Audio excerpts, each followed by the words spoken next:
Chocolate ice cream খেতে আমরা কে না ভালোবাসি, তবে প্রতিবার দোকান থেকে এক গাদা পয়সা দিয়ে চকলেট আইসক্রিম কিনে না নিয়ে এসে বাড়িতেই অতি সহজে কী করে দোকানের মতো টেস্টের চকলেট আইসক্রিম বানিয়ে নেবেন, আজকে তার রেসিপি আপনাদের সঙ্গে শেয়ার করছি। তাহলে চলুন দেখে নেওয়া যাক। নমস্কার, আমি জয়িতা আর আপনারা দেখছেন জয়িতার পাকশালা। চকলেট আইসক্রিম বানানোর জন্য প্রথমেই আমি এখানে একটা পাত্রের মধ্যে ছোট একটা কনডেন্স মিল্কের একটা টিন কনডেন্স মিল্ক নিয়ে নিয়েছি। কনডেন্স মিল্কটা বাটির মধ্যে নিয়ে তার মধ্যে আমি মিশিয়ে দিয়েছি 2 চামচ কোকো পাউডার। এবার এই দুটো উপকরণকে খুব ভালো করে একটু সময় নিয়ে আমি মিশিয়ে নিচ্ছি, যতক্ষণ না একটা স্মুথ ব্যাটার মতো তৈরি হয়ে যায়। দেখুন, কনডেন্স মিল্কের সাথে কোকো পাউডারটা একদম স্মুথভাবে মিশে গেছে। এবার এটাকে সাইডে রেখে আমি এখানে অপর একটা বোল নিয়েছি, তাতে আমি দিয়ে দিয়েছি 1 কাপ পরিমাণ হুইপিং ক্রিম। একদম চিল ঠান্ডা হুইপিং ক্রিমের ব্যবহার আমি এখানে করেছি। ক্রিমটা নিয়ে এবার একটা ইলেকট্রিক বিটারের সাহায্যে একটু সময় নিয়ে ক্রিমটাকে খুব ভালো করে আমি বিট করে নিচ্ছি। এখানে আপনারা কিন্তু চাইলে ক্রিমটা বিট করার সময় নিচে ঠান্ডা জল বা বরফ রেখেও ক্রিমটাকে বিট করতে পারেন। আমি এখানে এমনি ক্রিমটাকে বিট করে নিচ্ছি, কারণ ক্রিমটা একদম ঠান্ডা চিল্ড ক্রিম আমি ফ্রিজ থেকে বের করে ইউজ করছি। খুব ভালো করে একটু সময় নিয়ে ক্রিমটাকে আমি বিট করে নিয়েছি, যতক্ষণ না ক্রিমটা কোয়ান্টিটিতে ডাবল হয়ে যাচ্ছে।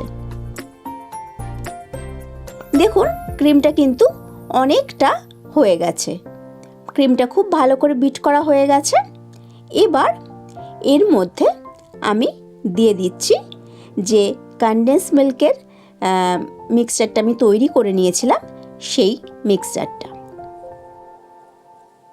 খুব ভালো করে আমি এবার ক্রিমের সাথে এই কনডেন্স মিল্ক আর কোকো পাউডারের মিশ্রণটাকে মিশিয়ে নিচ্ছি।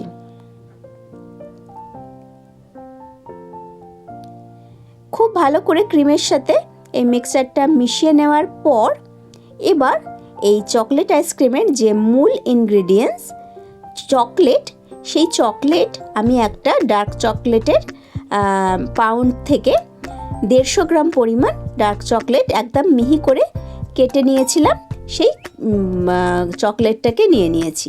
আর এর মধ্যে আমি ওই 2 টেবিল চামচ পরিমাণ ক্রিম দিয়ে দিয়েছি, মানে যে হুইপিং ক্রিমটা আমি বিট করলাম সেই রকমই ক্রিম আমি দিয়ে দিয়েছি। দিয়ে এবার এই চকলেট আর ক্রিমটাকে আমি 30 মিনিটের জন্য মাইক্রোওয়েভ করে নিয়েছি। আপনারা কিন্তু চাইলে এটাকে ওই ডবল বয়েলিং প্রসেসেও গলিয়ে নিতে পারেন। খুব ভালো করে চকলেটটা মেল্ট হয়ে গেলে এবার একটু চকলেটটাকে ঠান্ডা করে নিয়ে এই যে ক্রিমের যে মিক্সচারটা আমি তৈরি করেছিলাম তার মধ্যে আমি দিয়ে দিয়েছি চকলেটটাকে।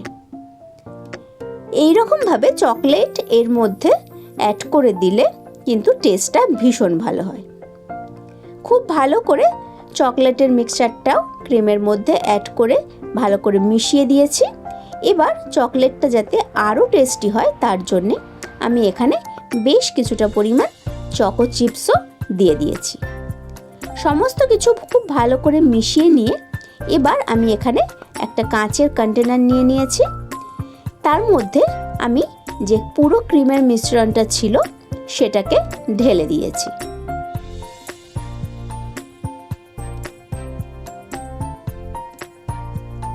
পুরো আমার ক্রিমের যে মিশ্রণটা তৈরি করেছিলাম সেটাকে ঢেলে দিয়ে এবার এর ওপর দিয়ে আমি বেশ কিছুটা ওই চকলেট, যেটা আমি একদম মিহি করে গুঁড়ো করে নিয়েছিলাম, সেই রকম কিছুটা চকলেটের গুঁড়ো আমি ওপর দিয়ে ছড়িয়ে দিচ্ছি।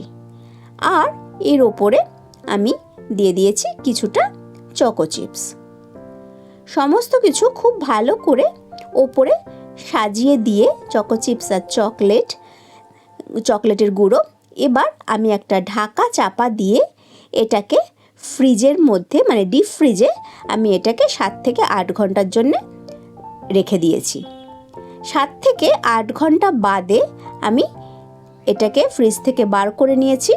দেখুন চকলেট আইসক্রিমটা একদম কিন্তু রেডি হয়ে গেছে জমে গিয়ে। এবার আমি এই চকলেট আইসক্রিমটাকে তুলে সার্ভ করে দিচ্ছি। তাহলে কত সহজেই দেখতে পেলেন আজকে এই চকলেট আইসক্রিম আমি বাড়িতেই বানিয়ে ফেললাম। এবার ওপরে সামান্য চকলেট সিরাপ দিয়ে আমি কিন্তু এটাকে সার্ভ করে দিয়েছি।